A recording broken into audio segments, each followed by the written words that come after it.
dúvida nenhuma. Tudo bem? Ficou claro?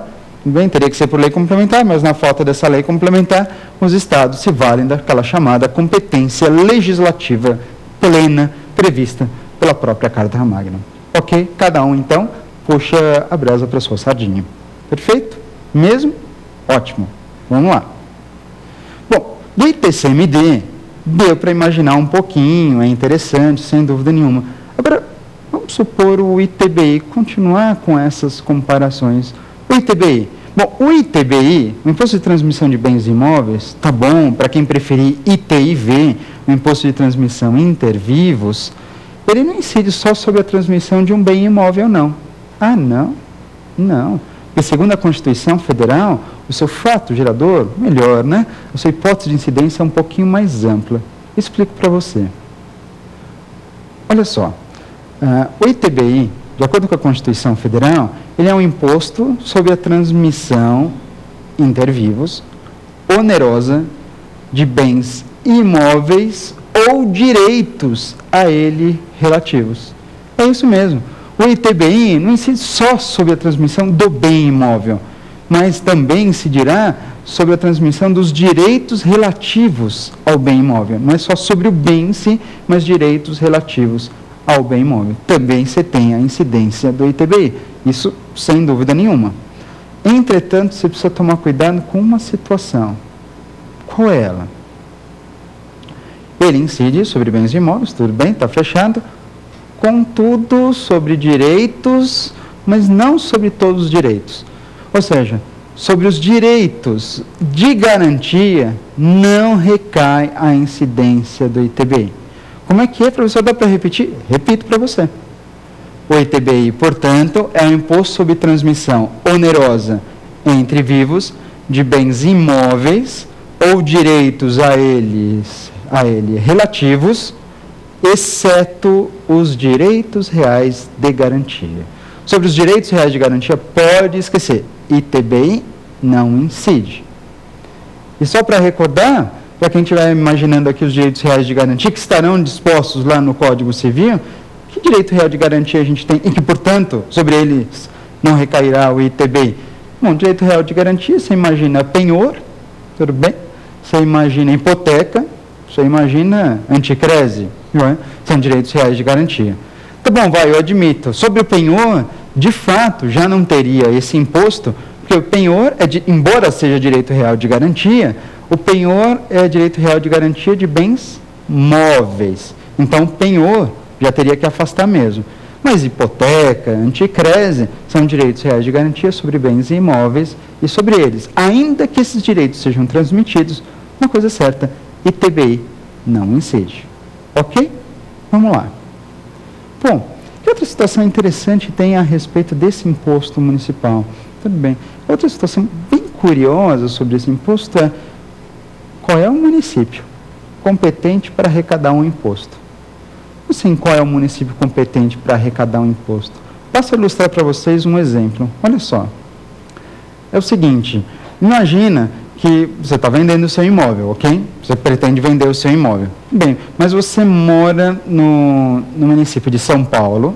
Você mora no município de São Paulo. Bem, você mora em São Paulo.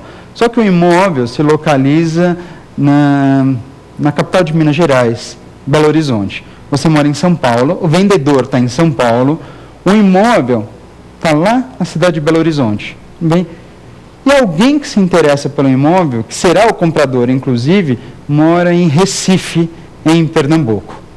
Deu para entender, então? Só para recapitular. Ó, o imóvel se localiza em Belo Horizonte, Minas Gerais. O dono do imóvel, o proprietário do imóvel, ainda se localiza em São Paulo. E o comprador está em Recife, Pernambuco. A pergunta é, que eu tenho que pagar o ITBI nessa venda, eu vou ter que pagar. Mas qual é o município competente para arrecadar um imposto? Ah, nossa senhora, realmente. E aí, será que eu pago para São Paulo? Será que eu pago para Belo Horizonte? Ou será que eu pago para Recife? Sabe como é que eu respondo a essa situação? É simples. Você vai perguntar, simplesmente, de acordo com a Constituição Federal, você pergunta, onde que o imóvel se localiza? Essa é a regra. Como assim? Onde o imóvel se localiza? Não é a mesma coisa, É igual ao ITCMD, então? É igual. O ITBI, ele deve ser recolhido para o município local da situação do bem. O ITBI tem que ser recolhido para o município onde esteja localizado o bem imóvel. Portanto, pouco importa onde está o proprietário, onde se localiza o adquirente, bem, o comprador. O importante, o relevante nessa situação é onde está localizado o bem imóvel. No meu exemplo, o bem imóvel se localizava na cidade de Belo Horizonte, em Minas Gerais. Portanto, é para Belo Horizonte que o ITBI deverá ser recolhido. Ficou claro? Isso, de verdade, sem problemas, né? Facinho, fazendo essa comparação em relação ao ITBI e ao ITCMD.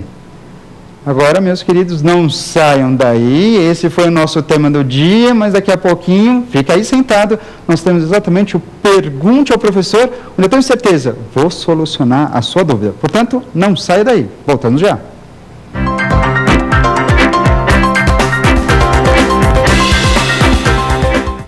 Voltamos então para esse nosso segundo bloco, Pergunte ao Professor. Pergunte ao professor, que você sabe muito bem que você pode e deve participar mandando suas dúvidas para o nosso e-mail provafinal@lfg.com.br. Além disso, você sabe que pode acessar esse e outro conteúdo no nosso site, né, www.lfg.com.br. E lembrem, na verdade, né, a sua dúvida pode ser respondida e será respondida aqui no ar, sem dúvida nenhuma, e dependendo da sua dúvida, pode virar um programa. Por que não? Olha que incrível, você pode mandar a sua dúvida aqui e a gente responde a sua dúvida no ar, sem dúvida nenhuma. Agora, além disso, a sua dúvida pode ser ramificada por um programa. Imagine um programa só por causa da sua dúvida. Você pode ter, na verdade, esse grande privilégio. Lembrando ainda que, quando vocês mandarem um e-mail, por favor, né, indique o seu nome, diga qual é a sua cidade, para que então a gente tenha exatamente essa proximidade cada vez maior. Também não deixem de participar. Mandem sua dúvida para provafinal@lfg.com.br.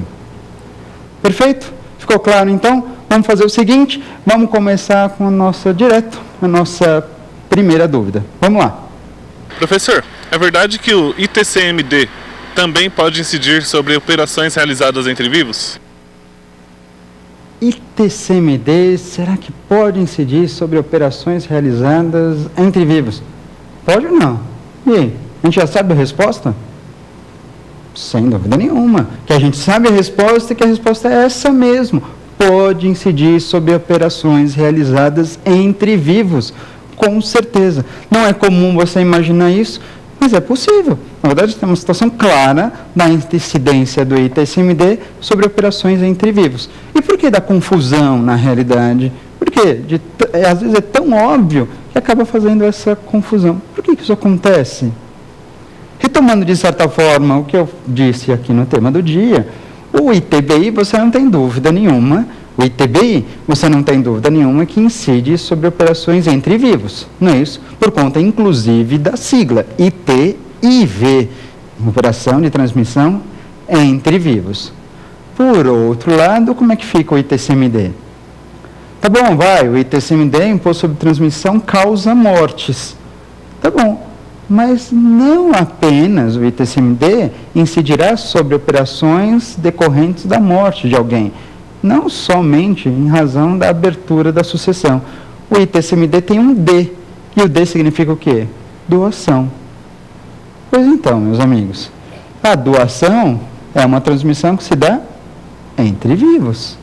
E sobre uma doação tem o quê? O imposto de competência dos municípios ou o imposto de competência dos estados? Competência dos estados.